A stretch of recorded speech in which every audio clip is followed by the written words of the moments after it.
علينا إنك أنت التواب الرحيم إلى أن قال Lamma kana ing dalam semangsane ono apa awalu wajibin kawitane perkara kang wajib alal abdi ngatasé kawula ana iku ma'rifatullahi ngawruhi Allah taala syara'a mongko tumandang sinten al musannifu musannif tumandang iku yatakallamu guneman atau berbicara sinten musannif alat tisofi ngatasé persifatan yang Allah taala persifatan bisifati kelawan biro-biro sifat as-samaniyati kang 8 kata musannif ketika sesuatu yang wajib yang pertama kali kewajiban pertama kali bagi seorang hamba kita ini yang wajib bagi kita pertama kali adalah ma'rifatullah, mengetahui Allah Ta'ala. Itu yang wajib pertama, karena ini menyangkut pada keimanan. Maka sebelum Islam itu harus iman, yang kemarin dijelaskan, harus diucapkan juga dalam hati al-qabul wa taslim. Oleh karena itu, pengarang kitab ini kemudian berbicara tentang bagaimana Allah Subhanahu wa taala memiliki sifat 8. Sifat 8 ini hakikatnya yang dimaksud adalah sifat ma'ani. Dalam ilmu akidah disebut ilmu ma'ani. Hanya ilmu ma'ani itu sebenarnya ada 7. Tetapi kemudian oleh musannif ditambah 1 yaitu bakin atau al-baqa, itu sebenarnya termasuk sifat silbiyah, bukan sifat ma'ani. Oleh karena itu oleh penyarah atau muhasyi kitab ini menjelaskan bahwa yang dimaksud samaniyah itu adalah sifat ma'ani yang jumlahnya ada 7. Kemudian yang 1 sifat al-baqa itu adalah sifat silbiyah yang masuk dalam kategori 5 macam sifat silbiyah. Karena sifat ma'ani itu ada 7. Sifat silbiyah ada 5. Kemudian ada ma'nawiyah itu ada 7 juga. Dan 1 ada sifat nafsiyah. Itu sebagaimana yang dijelaskan di masalah akidah. Nah, oleh karena yang paling wajib pertama bagi kita ini adalah mengetahui Allah dengan sifat-sifat Allah, maka musannif itu berbicara tentang bagaimana Allah bersifat dengan sifat yang 8 ini. Kemudian beliau mengatakan annahu, teman setune Allah Subhanahu wa taala. Allah Subhanahu wa taala iku hayyun, zat ingkang gesang. Qadirun tur zat ingkang kuwasa. Hayyun qadir. Kuwasa ala kulli syai'in ing atase saben-saben suwiji. Jadi kalau kita berbicara bahwa Allah itu maha hidup. Maha hidup itu asli sifatnya itu al-haya. Hidup. Ini termasuk bagian daripada sifat ma'ani. Makna hidup itu bagaimana? Ya mesti Tuhan itu atau Allah itu pasti hidup. Kalau mati bagaimana? Nggak mungkin. Tuhan kok mati, kan lucu gitu. Maka kita harus mengetahui bahwa Allah Subhanahu wa taala itu memiliki sifat, yaitu namanya sifat ma'ani, adalah hidup. Artinya sifat ma'ani itu adalah sifat yang ada pada zat Allah Subhanahu wa taala. Jadi zatnya Allah itu pasti hidup. Tapi kalau hidupnya bagaimana? Ya kita tidak boleh takyif, tidak boleh mengira-ngira bagaimana. Karena hidupnya Allah itu tidak seperti hidupnya manusia. Sekira kalau memang seandainya hijabnya itu ditutup dibuka oleh Allah, maka kita akan mengetahui bagaimana Allah itu hidup. Pasti akan kita bisa melihatnya. Tapi karena kita ini ada hijab di antara kita dengan Allah, maka kita tidak bisa melihatnya langsung. Oleh karena itu, sifat hayyun Allah Subhanahu wa taala ini melekat pada zatnya Allah Subhanahu wa taala. Nah, sekali lagi sifat-sifat yang seperti ini mengacu pada tuntunan Al-Qur'anul Karim, juga tuntunan apa yang disampaikan oleh Nabi Muhammad sallallahu alaihi wasallam. Pikiran kita jangan sampai terbayang bagaimana hidupnya Allah itu kita gambarkan seperti kehidupan manusia dengan roh, dengan macam-macamnya itu. Tidak bisa. Kenapa? Karena Allah Subhanahu wa taala mukhalifun li khalqih. Laisa kamitslihi syai'un. Tidak seperti manusia, tidak seperti makhluk. Jangan kita bayangkan kehidupan Allah, hidupnya Allah itu, sifat hayatnya Allah itu seperti hayatnya manusia atau hayatnya hewan atau tidak bisa. Tetapi seandainya Allah membuka diri, membuka hijabnya, maka kita akan bisa menyaksikan bagaimana Allah itu hidupnya bagaimana. Itu sebagaimana Rasulullah Shallallahu Alaihi Wasallam ketika Mi'raj yang menyaksikan langsung, menyaksikannya bukan antara berhadapan, bukan, atau melihat dengan mata kepala, bukan. Jadi itu sebuah kekuasaan Allah yang mutlak, tidak bisa dicerna oleh akal pikiran kita. Kalau akal pikiran kita itu hanya bisa mencerna sesuatu yang bisa dilihat baru nanti masuk ke akal. Itu manusia, akal kita itu. Nah, Allah itu tidak seperti itu. Makanya dijelaskan oleh para ulama, wa ma yakhtur bi balik fallahu yukhalifu dzalik. Apa yang ada di hati kita terbersit tentang Allah seperti bagaimana gitu, maka Allah bukan seperti itu. Karena akal manusia terbatas. Sangat-sangat terbatas. Manusia akalnya hanya bisa mencerna apa yang bisa dilihat, baru nanti masuk ke otak misalnya. Atau bisa di indera, baru nanti otak akan berjalan.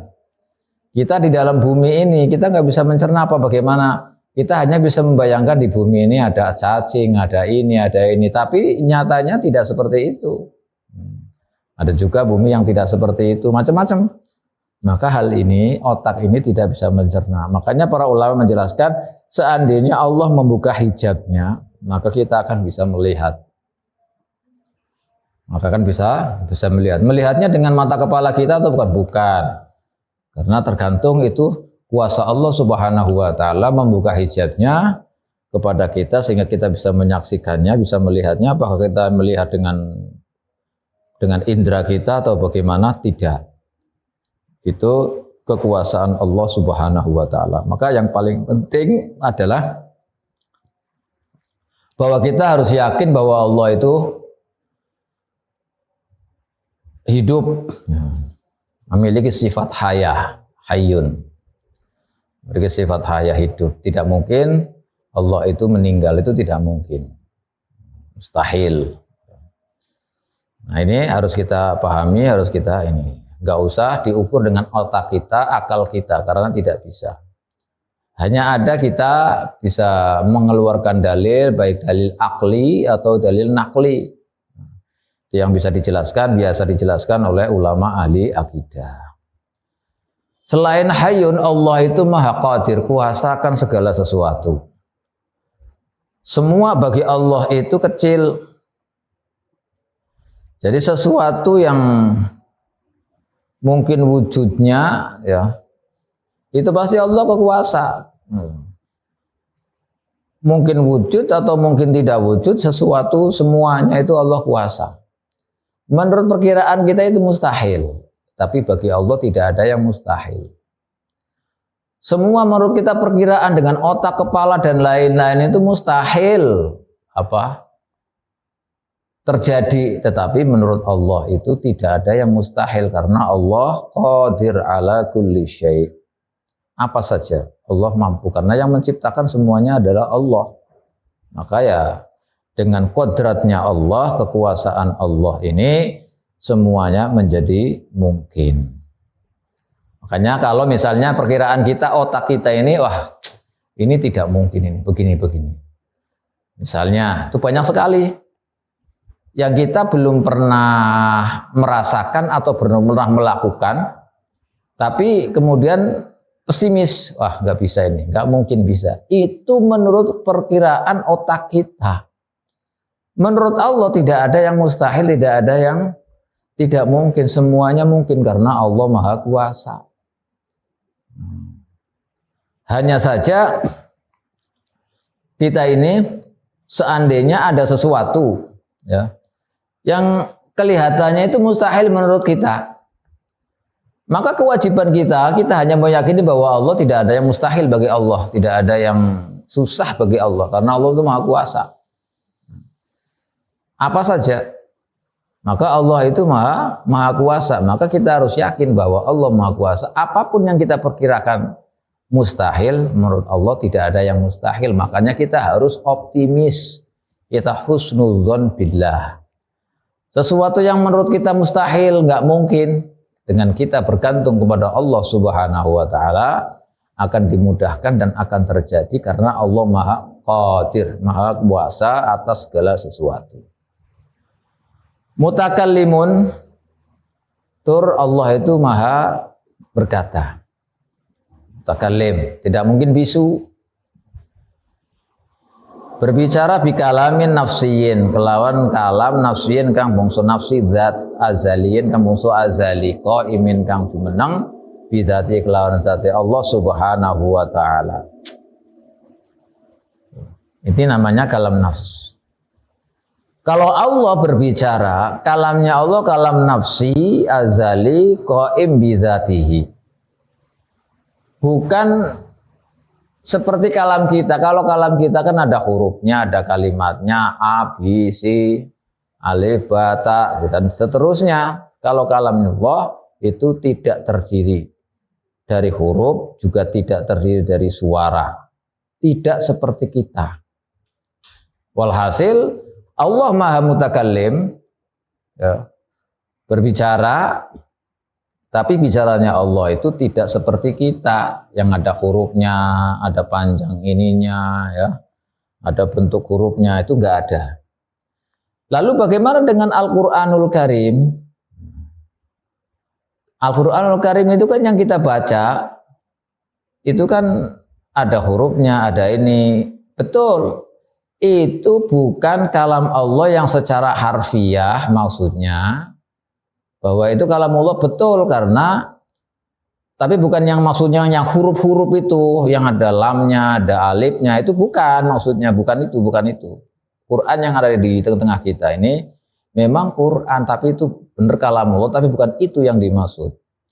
Yang dimaksud itu di sana Lauhul Mahfuz. Kalau Al-Quran ini sudah diturunkan dari Lauhul Mahfuz ila sama'id dunya, maka kemudian ditakbirkan atau diibaratkan supaya bisa dibaca oleh orang, supaya bisa ini. Itu kira-kira apa yang bisa dicerna oleh manusia, ya seperti itu. Tapi kalau Allah tidak seperti itu. Tidak seperti itu. Makanya ke Al-Quran, Taurat, Injil, Zabur, itu dulunya di Lauhil Mahfuz, kemudian diturunkan di Sama'ud Dunya. Maka di situ supaya bisa dipaham oleh manusia, maka terbentuklah kalimat-kalimat ayat-ayat Al-Quran yang ada pada kita. Nah, itu. Jadi yang dimaksud kalamun nafsi itu kalam yang ada pada azali, yang kemudian di Lauhil Mahfuz, ya, di Lauhil Mahfuz. Tapi kemudian ketika diturunkan untuk kita semuanya sebagai pedoman, itu yang bisa dicerna oleh kita, yaitu melalui malaikat Jibril, ya. Jadi yang bisa dipaham atau bisa dibaca oleh manusia, oleh kita semuanya. Makanya meskipun demikian, bukan yang huruf-hurufnya itu kalamullah, itu bukan yang ada huruf-hurufnya, bukan. Tapi meskipun demikian, terbukti juga bahwa Al-Quran itu tidak bisa dirubah. Inna nahnu nazzalna dzikra wa inna lahu lahafizun. Enggak bakal ada yang bisa merubah. Karena kalamullah meskipun hanya dalam dalam bentuk seperti itu, tapi hakikatnya kalamullah itu tidak ada yang berubah huruf, berubah kalimat, itu tidak. Gitu. Nah, ini seperti itu. Nah, seandainya kalam itu yang ada dalam Al-Qur'an itu kemudian kita disingkap hijabnya oleh Allah, kita akan bisa mencerna bagaimana kalamullah. Tuh, hanya saja maknanya atau apanya itu ya seperti itu. Yang ada di hadapan kita itu. Ini harus paham karena ini bahaya kalau seperti itu. Karena dahulu banyak fitnah. Ada yang mengatakan bahwa Quran itu bukan qadim, tapi Quran itu adalah hadis. Nah, itu banyak fitnah dahulu sampai Imam Ahmad bin Hambal itu dihukum sampai meninggal dunia karena berpegangan bahwa kalamullah itu qadim. Nah, itu yang dimaksud di Lauhil Mahfuz sana. Bukan Quran yang ini, bukan yang ada di hadapan kita, bukan. Kalau Quran yang ada di hadapan kita itu kan dicetak, ditulis itu kan bisa. Hanya madlulnya itu ya seperti itu. Sami'un tur Allah itu maha midanget. Mendengar, ya nggak mungkin seorang Allah Allah itu tidak mendengar. Tuli itu ya nggak mungkin. Basirun juga ningali. Alimun tur ngudane ini artinya mengetahui bikulli syai'in kelawan saben-saben suci. Allah itu mengetahui segala macam sesuatu. Bahkan sampai dijelaskan dalam Al-Qur'an itu daun-daun yang jatuh dari pohonnya, dari tangkainya itu Allah mengetahui bilangannya kapan jatuhnya semuanya karena memang itu Allah yang maha alimun bikulli syai', tahu semuanya, tahu kita semuanya, luar dalam semuanya, apa yang ada di dunia semuanya tahu Allah. La yakhfa alaihi syai'un, tidak samar baginya sesuatu apapun. Semuanya jelas di hadapan Allah karena Allah maha mengetahui atas segala sesuatu. Maka jangan sampai kita kan mendengar, kalau mendengar pakai telinga, jangan. Karena ini tidak bisa dicerna oleh akal. Yang jadi pokok tadi pondasi bagi kita bahwa Allah itu mukhalifun li khalqih. Allah itu berbeda dengan makhluknya. Kalau sudah berbeda dengan makhluknya, maka apapun Allah maha sami', maka sami'nya itu mendengarnya itu bukan dengan telinga, dengan apa, bukan. Itu. Melihatnya juga bukan dengan mata kepala seperti kita, pakai mata, ada bola matanya, tidak. Ya.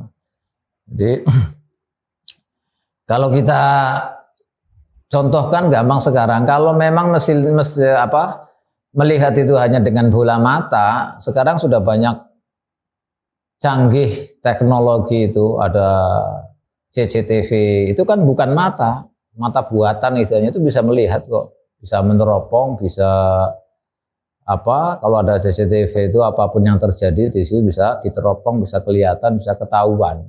Dan ini perumpamaan yang mudah sekali. Bagaimana Allah yang maha melihat, maha mengetahui atas segala sesuatu. Muridun turzat ingkang ngersakaken. Juga Allah berkehendak, punya kehendak. Jadi iradah. Iradah itu apa toh? Dijelaskan oleh muallif ini, wal iradatu tawi iradah. Iku takhsisu ahadi tarafai syai'i, ngususaken salah sijining dua arah sesuatu minal fi'li saking fi'il pengerjani wa tarki lan ninggalaken, nglakoni lan ninggalaken bil wuqu'i kelawan nyoto. Jadi kalau yang namanya iradah itu ibaratnya kalau kita berkehendak antara meninggalkan dan tidak, atau menjalankan dengan tidak menjalankan, melakukan atau meninggalkan. Kalau kita misalkan mau pergi Berarti kita mau pergi, berarti kehendak kita untuk pergi. Atau kita tidak pergi, maka kehendak kita pergi. Untuk bisa pergi berarti kita punya, karena ada pergi, ada tidak pergi. Kemudian mengambil salah satunya, tidak pergi berarti hendaknya tidak pergi. Atau mengambil pergi berarti kehendak kita adalah pergi. Itu contoh untuk kita. Maka Allah Subhanahu wa taala ketika mewujudkan sesuatu, apakah mewujudkan atau tidak mewujudkan, meninggalkan atau melakukan, itu jelas-jelas Allah punya kehendak. Makanya kadang kita berpikiran bahwa wujudnya kita ini melalui kehendak Allah, bukan ya, pas jelas itu melalui kehendak Allah wujudnya kita loh ya. Karena kita wujud dan kita tidak wujud itu tidak lepas dari kehendak Allah atau tidak lepas dari iradatullah. Makanya yang dimaksud dengan iradah itu adalah dua sisi, salah satu dari dua sisi. Ini saya meninggalkan atau mengerjakan. Kalau kita memilih mengerjakan berarti kehendak kita mengerjakan. Kalau kita kehendaknya tidak mengerjakan berarti juga kehendak kita adalah tidak mengerjakan. Jadi ada kehendak itu. Maka Allah Subhanahu wa taala ketika berkehendak mewujudkan kita di dunia, mewujudkan apa saja yang ada di dunia, itu tidak lepas dari kehendak Allah Subhanahu wa taala. Karena semuanya itu adalah atas dasar yang dibuat oleh Allah Subhanahu wa taala, atas kehendak Allah Subhanahu wa taala. Wujudnya sesuatu berarti atas kehendak Allah Subhanahu wa taala. Ini maknanya bahwa Allah muridun. Bakin turzat ingkang langgeng. Nah ini yang tadi saya singgung bahwa bakin itu bukan termasuk sifat ma'ani, tapi sifat silbiyah. Karena sifat silbiyah itu beda dengan sifat ma'ani. Kalau sifat ma'ani itu sifat yang ada pada zat Allah Subhanahu wa taala yang berdiri sendiri, bahwa Allah memang zatnya ya basir, hayyun, alim, kulli syai', qadir, murid. Tapi kalau bakin ini adalah sifat salbiyah. Silbiyah itu artinya apa? Silbiyah itu kalau Allah itu bakin, maka tentu tidak ada akhirnya. Maka wujudullah itu tidak ada akhirnya, artinya menafikan bahwa Allah tidak ada akhirannya istilahnya. Maka Allah tidak ada akhirannya, namanya silbiyah. Jadi salbu mudadihi. Jadi kalau Allah itu bersifat bakin berarti itu tidak ada akhirannya. Itu namanya sifat silbiyah. Tapi dimasukin ke sini kata mu'allif ini oleh syarah dan muhasyi dijelaskan bahwa ini termasuk salah satu bagian daripada untuk menyinggung atau ta'rid bagaimana sifat ma'ani itu ada 7, kemudian setelah ma'ani itu ada sifat silbiyah. Itu korenah untuk menuju ke sifat silbiyah, maka sifat bakin ini disebutkan. Karena semua itu dari alim, qadir, murid, hayyun itu tidak lepas dari nanti bahwa Allah Subhanahu wa taala itu maha kekal. Kalau maha kekal berarti tidak ada akhirannya, tidak ada habisnya istilahnya. Nah, tidak ada habisnya, jadi selalu ada, selalu hidup, kekal abadi, tanpa ada akhirat. Nah, ini. Bakin itu artinya apa? Ai mustamirul wujudi, tegese langgeng atau tetap wujudi. Jadi selama-lamanya hayyun, bakin, hayyun berarti tidak akan mati, gitu maksudnya. Terus muridun berarti tidak akan terstop, tidak mandek, tidak berhenti. Mutakallimun berarti ya mutakallim terus, gitu maksudnya. Sami'un, basirun, alim dan seterusnya. Kalau Allah mustamirul wujud, kalau mustamirul wujud otomatis tidak ada akhirannya.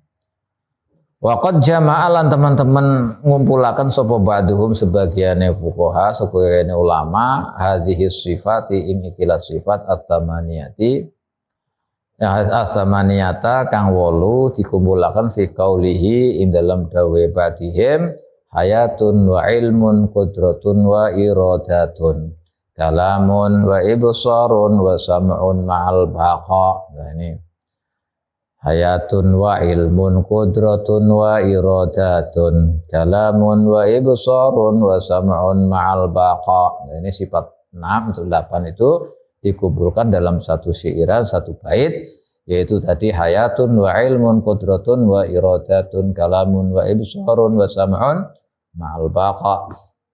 Nah, ini sudah. Ini cukup kita mengetahui itu. Berarti kita harus mengetahui yang paling wajib, yang wajib pertama kali untuk diketahui untuk kita semuanya adalah bagaimana mengenal Allah dengan mengenal sifat-sifatnya Allah. 7 sifat ma'ani, 1 sifat nafsiyah, sifat nafsiyah yang wujud itu. Kemudian ada 5 sifat silbiyah, baqa dan seterusnya. Kemudian ada sifat ma'nawiyah yaitu kaunuhu aliman, kaunuhu qadiran, kaunuhu muridan, itu semuanya, sehingga ketika dijumlah semuanya ada 20. Ini yang wajib kita ketahui pertama kali sebelum menginjak ke yang lain. Karena sebelum Islam itu harus iman dulu, harus syahadat dulu. Syahadat itu, yang dimaksud syahadat itu kalau keimanan itu, iman itu bima ja'a tasdiq bima ja'a bihi Nabi sallallahu alaihi wasallam min indillah, kayak kemarin dijelaskan, yaitu kita menerima dan pasrah kepada Allah atas apa yang diperintahkan kepada Rasulullah, yang dibawa oleh Rasulullah, kita menerima dan pasrah. Sami'na wa ata'na. Yang kemarin diceritakan ada salah seorang perempuan yang bertobat itu karena melakukan pelanggaran, tapi karena taat kepada hukum syariat, akhirnya pasrah untuk bisa dihukum. Itu sebuah keimanan. Jadi iman itu kita meyakini ada sifat wajib bagi Allah, yaitu ada 20, kemudian ada sifat mustahilnya juga 20, kemudian ada sifat mustahil tadi, kemudian ada sifat jaiz, fi'lu kulli syai'in aw tarkuhu. Kemudian sifat-sifat Rasul yang kemudian kita kenal dengan aqaid 50, akidah 50, sifat wajibnya Allah 20, sifat mustahilnya Allah 20. Berarti berapa? 40. Sifat jaiznya 1. Kemudian sifatnya Rasul ada 4, sifat wajibnya Rasul ada 4, sifat mustahilnya juga ada 4, kemudian ada sifat jaiznya ada 1, jumlah total ada 50. Ini yang wajib diketahui oleh kita pertama-tama sebelum kita membahas tentang sholat, tentang wudhu, itu kita harus itu, karena itu tadi dimaksud dengan iman, yaitu ma'rifatullah, kita dengan mengetahui Allah Subhanahu wa ta'ala melalui sifat-sifatnya itu. Tapi jangan sampai salah. Ketika kita menggambarkan bahwa Allah punya sifat 20, kemudian kita gambarkan dengan akal kita, kita ukur dengan akal kita. Akhirnya akal kita membayangkan, hati kita membayangkan bahwa Allah begini-begini, itu salah, jangan. Oleh karena itu, ada sebagian ulama yang mengatakan kalau kita terlalu mendalami tentang sifat-sifat Allah yang seperti itu, ini banyak salah pahamnya. Kalau banyak salah pahamnya, mending nggak usah. Yang penting, maksudnya tidak usah mendalami sedalam-dalamnya. Kenapa? Karena dikhawatirkan kalau tidak bisa mencerna, maka akhirnya terjadi bayangan di akal kita, di bayangan di hati kita bahwa Allah seperti ini, diukur dengan akal kita. Ini yang berbahaya. Oleh karena itu kita harus paham, hanya ini adalah karena kita mengetahui bahwa Allah punya sifat ini, karena Al-Quran menjelaskannya, karena hadis juga menjelaskannya. Itu sudah cukup. Kita mengetahui bahwa Allah punya sifat ini sudah. Gitu. Yang jelas titik beratnya adalah bahwa Allah itu mukhalifun li khalqih, laisa kamitslihi syai'un. Ini babakan atau bab masalah keimanan. Yang kedua, qawaidul Islam. Utawi piro-piro kaidah Islam atau rukun Islam, arkanul Islam. Khamsun iku ono 5. Ada 5. Rukun Islam itu ada 5. Syahadatu alla ilaha illallah, iku rupane syahadah nyekseni la ilaha illallah, temen setuhune kelakuan iku la ilaha, ora ono pangeran kang disembah iku mawujud, la ma'budah, tegese ora ono zat ingkang den sembah yahiku ma'budu bihaqqin kelawan hak illallahu kejaba Gusti Allah. Tidak ada zat yang berhak disembah kecuali Allah. Wa anna Muhammadan Rasulullah. Yang pertama yaitu syahadat. Asyhadu an la ilaha illallah wa asyhadu anna Muhammadan Rasulullah. Yang pertama. Untuk mencapai sampai ke Islam dikatakan muslim atau bukan ini adalah dengan syahadat. Kalau sudah syahadat berarti Islam. Adapun hatinya nanti syahadat atau tidak itu bukan urusan kita. Yang jelas kalau orang itu sudah bersyahadat, mengucapkan 2 kalimat syahadat, maka orang itu disebut Islam. Artinya diberlakukan hukum-hukum Islam. Kalau melanggar syariat Islam, ya dihukum secara syariat. Karena zahirnya itu adalah dia seorang muslim. Itu. Tapi kalau misalnya dia nggak bersyahadat, tapi hatinya mengiyakan, ya kita tidak bisa menghukumi orang itu Islam, tidak berlaku syariat Islam. Karena di hatinya saja. Makanya kalau tadi keimanan itu adalah al-qabul wa taslim, maka Islam itu syaratnya harus bersyahadat. Dengan mengucapkan 2 syahadat dan hatinya mengiyakan qabul wa taslim. Baru dinamakan yang namanya muslim. Ini yang pertama. Kalau tidak bersyahadat, ya bagaimana? Karena ini rukun. Rukun itu ibaratnya tiang. Kalau kurang ya akan ambruk. Jadi untuk menjadi seorang muslim maka harus syahadat dulu. Pintu masuk syahadat dulu. Oleh karena itu syahadat itu afdol, paling utama. Jadi syahadatul abdi itu afdalu minal kufari kulliha fid dunya. Syahadat satu orang itu lebih utama, lebih bagus, lebih agung dibanding dengan orang yang tidak bersyahadat, orang kafir, semua seluruh dunia. Satu saja. Makanya nilai la ilaha illallah itu sangat agung sekali. Man qala la ilaha illallah dakhalal jannah. Pintu surga miftahul jannah la ilaha illallah Muhammadur Rasulullah. Maka syahadat itu pintu masuk untuk menjadi seorang muslim. Makanya nilai la ilaha illallah itu sangat agung sekali, jangan dipermainkan. Kalau orang sudah mengucapkan berikrar la ilaha illallah, maka tidak boleh disepelekan, tidak boleh diremehkan, tidak boleh dihina. Karena dia memegangi kalimat yang sangat agung sekali. Tidak boleh dihina, tidak boleh diremehkan, tidak boleh direndahkan, karena ini dia telah memegangi atau memegang sesuatu yang agung indallahi, yaitu la ilaha illallah. Makanya diceritakan banyak hadis menceritakan bagaimana orang yang mengucapkan la ilaha illallah. Banyak sekali. Itu yang pertama. Yang kedua, iqamus shalah wa iqamus sholati. Mendirikan sholah. Mendirikan sholat. Ya. Kalau mendirikan sholat ini kita sudah maklum. Iqamus sholah itu bukan fi'lus sholah ya, beda. Artinya kalau iqamus sholah itu mendirikan sholat, yaitu selalu dengan mendirikan sholat sesuai dengan tuntunan syariat agama bersama dengan rukun-rukunnya, syarat-syaratnya, melakukannya dalam waktunya, kemudian sesuai dengan tuntunan syariat agama.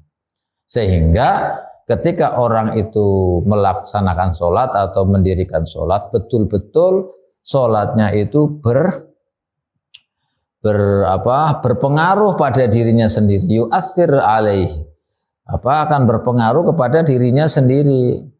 Bukan hanya kalau orang sholat tapi tidak ini. Tapi hati-hati.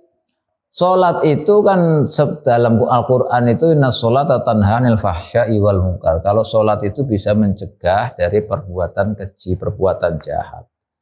Tapi kenapa sekarang banyak orang sholat tapi perbuatannya jahat? Ini jangan disalahkan, karena dalam kalimat sholat itu semuanya pakainya iqamah. Atau aqimus sholah, aqimus sholat li dzikri, aqimus, itu pakainya iqamah, aqimu. Kalau aqimu itu tidak fi'li, artinya sholat itu betul-betul.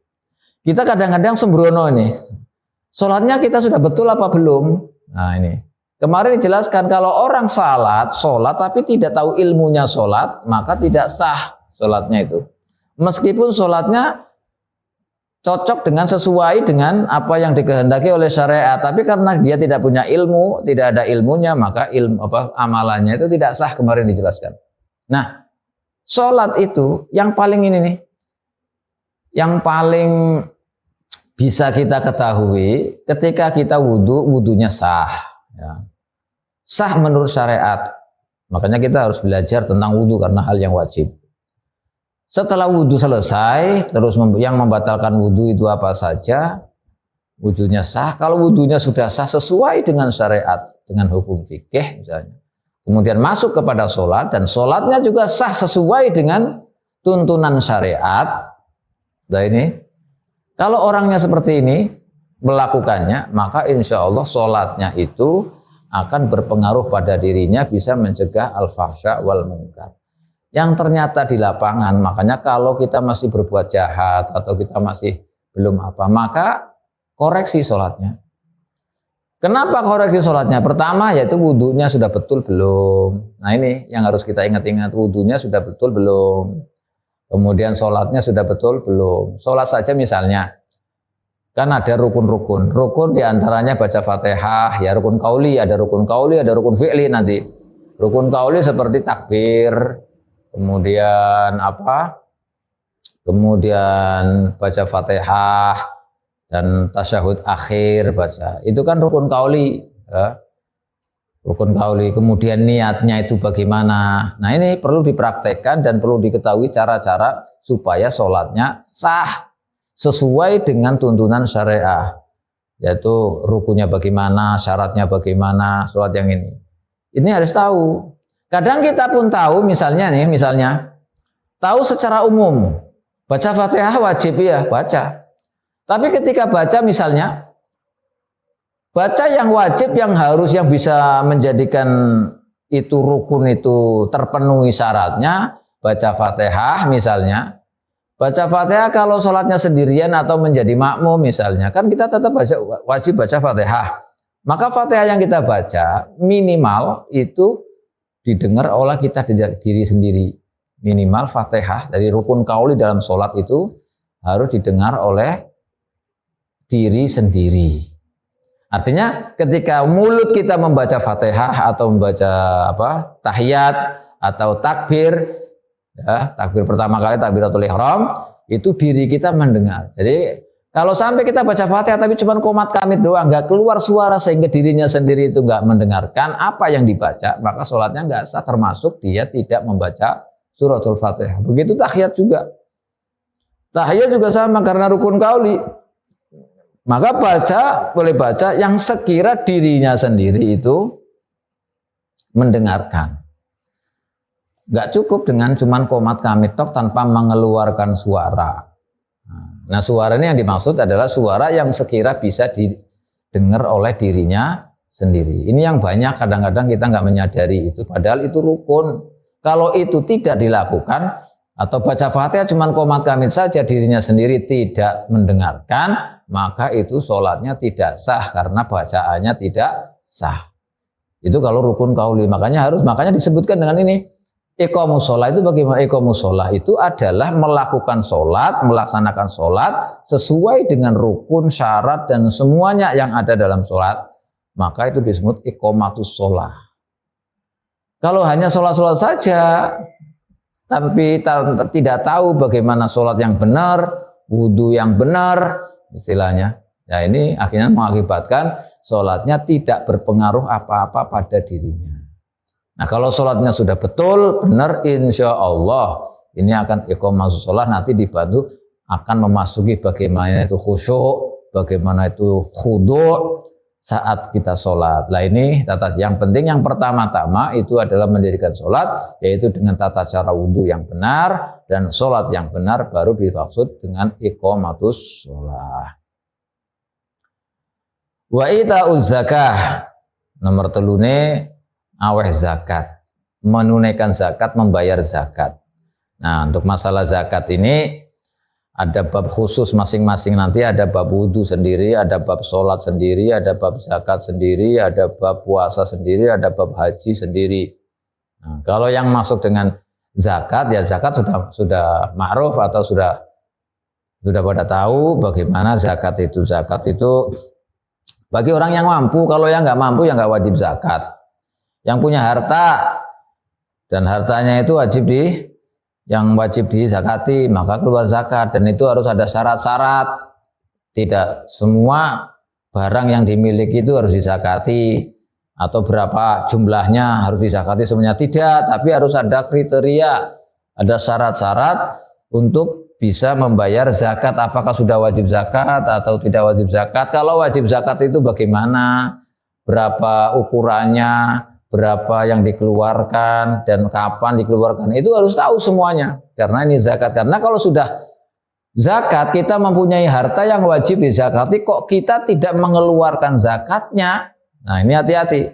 Maka harta itu ada campuran, bukan milik kita. Kalau misalnya nih, contoh, kita punya padi atau apalah barang yang bisa dizakati, yang wajib dizakati. Kalau belum dikeluarkan zakatnya, mestinya kan kalau misalnya padi itu kan kalau pakai biaya itu nisful usyur misalnya. Apa? Nisful usyur. Jadi kalau belum dikeluarkan, maka kalau kita makan, itu yang kita makan itu berarti bercampur antara milik kita dengan milik orang lain. Karena zakatnya belum. Makanya kalau pengen selamat, kalau misalnya padi itu sudah mencapai 1 nisab, maka zakatnya berapa? Kalau kita belum sempat istilahnya membayarkan zakatnya, maka pisahkan dulu. Ini untuk zakat. Walaupun belum dikasihkan ke orangnya, tapi harus dipisahkan dulu bahwa itu nanti akan dibayarkan zakatnya. Yang sisanya ini baru yang kita makan. Baru yang sisanya ini kita makan, ini benar-benar 100% milik kita. Tapi kalau belum dipisahkan, ya, belum dipisahkan bahwa ini zakat, bahwa ini bukan zakat, maka kalau kita makan dari situ, nah, ini yang kita makan, ada yang punya kita, ada yang punya orang lain, makanya bercampur itu. Maka ini nggak boleh, hati-hati. Kalau memang ada hal yang sudah atau barang atau harta yang harus dizakati, yang wajib dizakati, maka kita harus tahu kalau memang supaya kita terhindar, kalau kita belum bisa mengeluarkan zakat, dipisahkan dulu. Diifroz dulu, ini untuk zakat, ini zakatnya sekian, misalkan kita pisahkan dulu, nah, itu yang akan dibayarkan zakat, yang ini hitungannya sekian, udah kita makan, walaupun belum diserahkan tapi sudah dipisahkan dulu, artinya kita makan betul-betul itu dari milik kita sendiri. Nanti insya Allah ada bab zakat, itu di bab-bab fikih itu sudah jelas diterangkan tentang masalah zakat. Wa shaumu syahri Ramadhana, dan puasa bulan Ramadan. Yang sekarang ini puasa bulan Ramadan sudah ma'ruf ya, syahrul Ramadan alladzi unzila fil Qur'an hudal linnasi dan seterusnya. Kutiba alaikum syiyamu. Yang sekarang kita ini alami ada di bulan Ramadan, kita wajib harus berpuasa bulan Ramadan. Dan hati-hati, bulan Ramadan itu adalah bulan yang paling mulia. Jangan sampai kita tidak mengagungkan bulan Ramadan. Makanya kalau bulan Ramadan itu mesti kita agungkan. Jangan sampai kita meremehkan bulan Ramadan, tidak memperhatikan rambu-rambu syariat. Kayaknya nggak ada perubahan antara Ramadan dengan tidak Ramadan. Jangan. Hati kita harus dijaga, mulut kita harus dijaga, mata kita juga harus dijaga. Semuanya harus dijaga untuk menghormat bulan suci Ramadan. Nah, bulan Ramadan ini sebagaimana dijelaskan oleh Rasulullah, kafaratun lil umri. Kalau kita bisa menggunakan di bulan suci Ramadan itu bisa menghapus dosa selama 1 umur, selama-lamanya, berarti umur kita selama umur kita. Kalau Jumat itu melebur dosa selama seminggu, gitu kan. Terus kalau Sya'ban, nisfu Sya'ban itu melebur dosa 1 tahun. Atau puasa Arafah itu melebur 1 tahun, dan lain-lain. Itu banyak fadilah-fadilah yang seperti itu. Tapi khusus bulan Ramadan itu kafaratun lil umur, bisa melebur dosa selama seumur hidup. Makanya sangat beruntung orang yang berada di bulan suci Ramadan dan kemudian sampai terakhir bulan Ramadan sukses. Karena bulan Ramadan itu bulan yang sangat agung, jangan sampai disia-siakan, kita harus hormat. Jadi jangan seperti biasanya bulan-bulan biasa, tapi bulan Ramadan ini bulan yang sangat agung. Banyak cerita-cerita karena mengagungkan bulan Ramadan ini, kemudian orang diangkat dari siksa kuburnya. Dan berapa banyak cerita-cerita orang yang disiksa di alam kuburnya gara-gara tidak menghormati bulan suci Ramadan. Bahkan ada riwayat atau mazhab yang sangat berat sekali. Mazhab Hanafi saya baca di Fatwa Rozawiyah.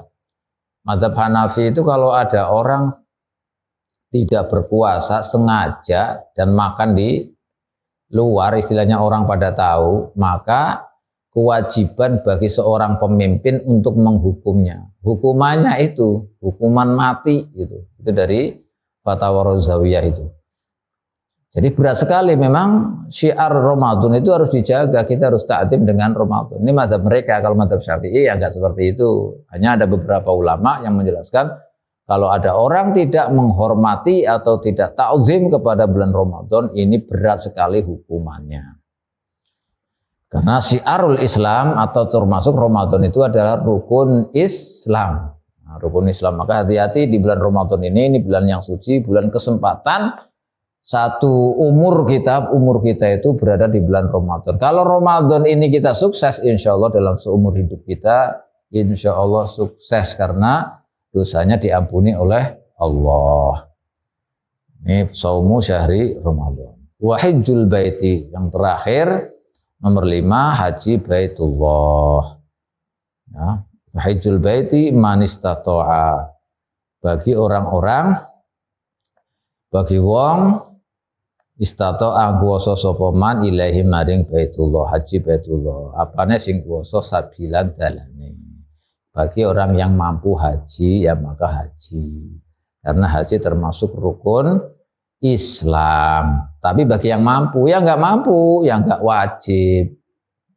Nah, mampu itu sendiri nanti dijelaskan. Mampu itu ada mampu dilakukan oleh sendiri, ada mampu dilakukan oleh orang lain yang disebut dengan haji badal dan macam-macam.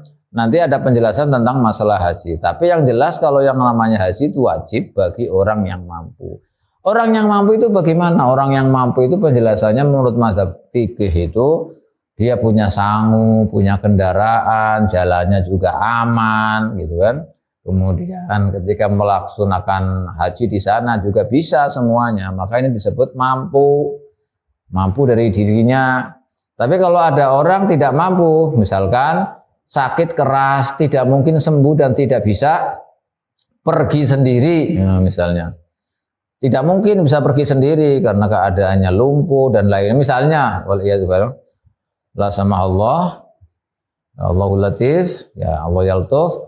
Ini maka hajinya itu bisa mampu dengan menyewa orang lain misalnya. Ya itu bisa termasuk orang yang mampu tapi yang mengerjakan orang lain. Ini namanya ini. Makanya disebut dengan sabila.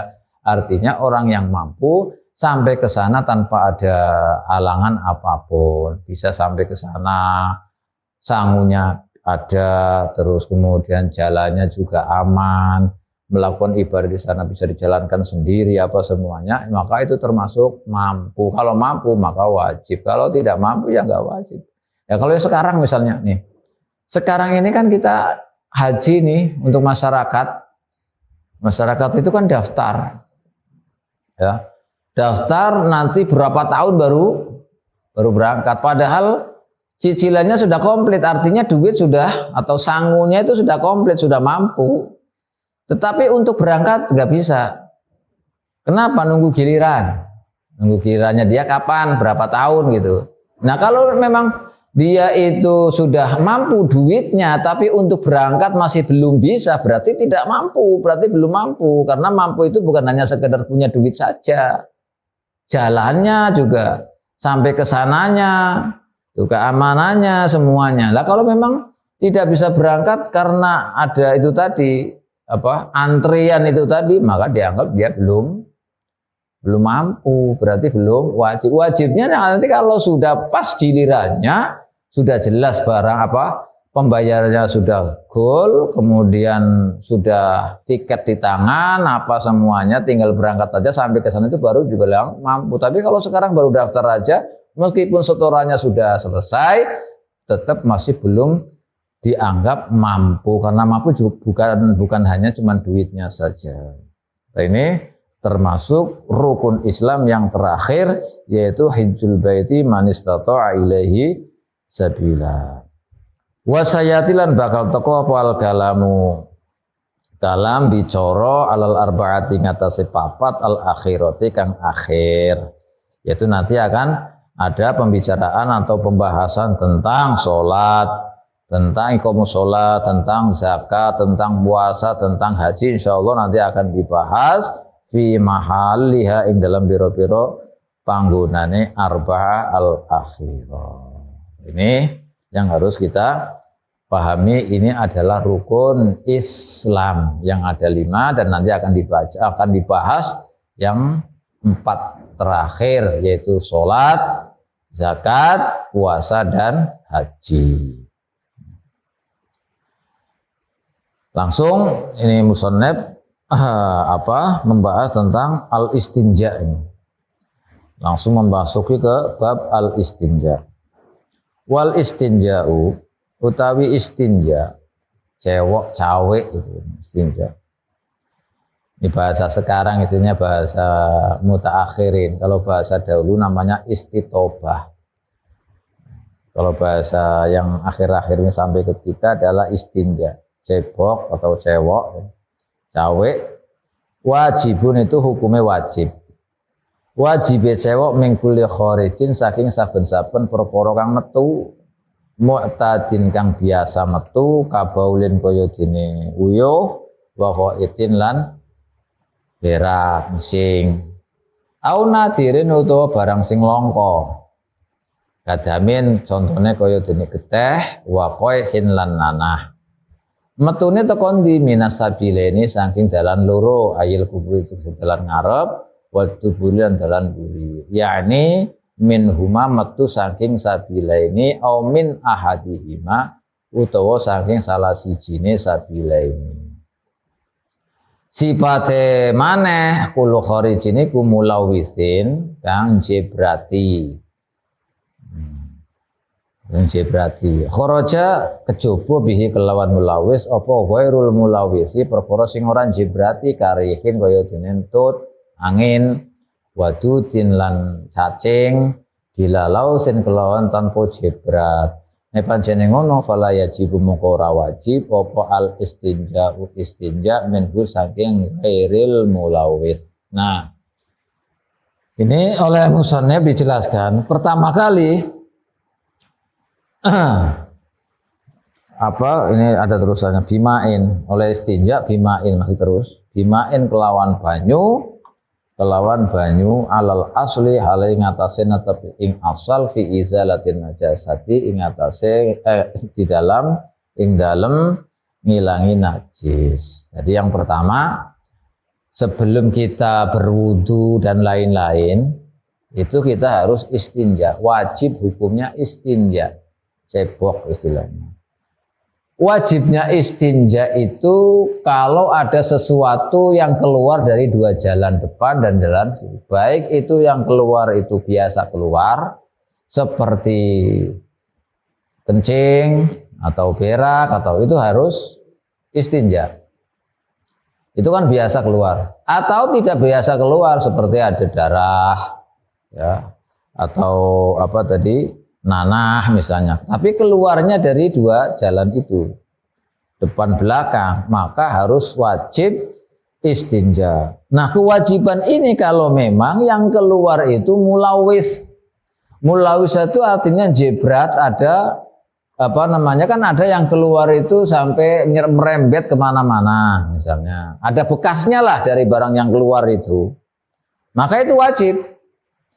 Nah, tapi kalau misalnya ada yang keluar tapi tidak tidak ada jebrat kemana-mana, misalnya, tidak ada yang mengotori yang lain selain tempat keluarnya, seperti angin misalnya, keluar kentut, maka enggak wajib istinja. Atau keluar cacing, cacing itu yang kering, ya, cacing yang kering enggak ada bekasnya apa-apa misalnya, maka juga itu tidak wajib istinja. Kalau keluarnya seperti tadi kayak angin, kemudian kayak cacing yang kering, maka tidak wajib istinja. Nah, istinja ini pertama-tama yang wajib adalah dengan menggunakan air. Pertama harus menggunakan air. Nih. Karena ini sama menghilangkan najis. Karena nanti kita menghilangkan najis atau hadas itu tidak boleh kecuali dengan air. Kecuali dengan air yang tohur, dengan air yang tohir, mutohir, dengan air yang suci dan mensucikan. Ini yang pertama. Tapi kalau tidak ada air bagaimana? Au hajarin utawa nganggo watu. Li'annahu sallallahu alaihi wasallam karena teman sedaya Kanjeng Nabi Muhammad sallallahu alaihi wasallam jawaza iku menangaken sinten Kanjeng Nabi al istinja ing istinja bihi kelawan hajar haitsu fa'ala ing dalam sekirane nglakoni nglampahi sinten Kanjeng Nabi ing istinja bil hajar wa amarolan lan merintah sinten Kanjeng Nabi bi fi'lihi kelawan istinja bil hajar. Nah, ini kalau tidak ada air gimana? Maka istinja dengan apa? Dengan hajar, namanya istihjar. Menghilangkannya dengan batu. Nah, karena Rasulullah Shallallahu Alaihi Wasallam pernah melakukan itu dan juga memerintahkan juga dengan batu. Ini karena waktunya sudah lebih, insya Allah nanti kita lanjutkan lagi pada pertemuan yang akan datang biidznillah ta'ala. Wallahu a'lam bishawab. Subhanakallah wa bihamdika asyhadu an la ilaha illa anta wa atubu ilaik. Sallallahu alaihi wasallam Muhammadin wa ala alihi sayyidina Muhammad. Alhamdulillahi rabbil alamin.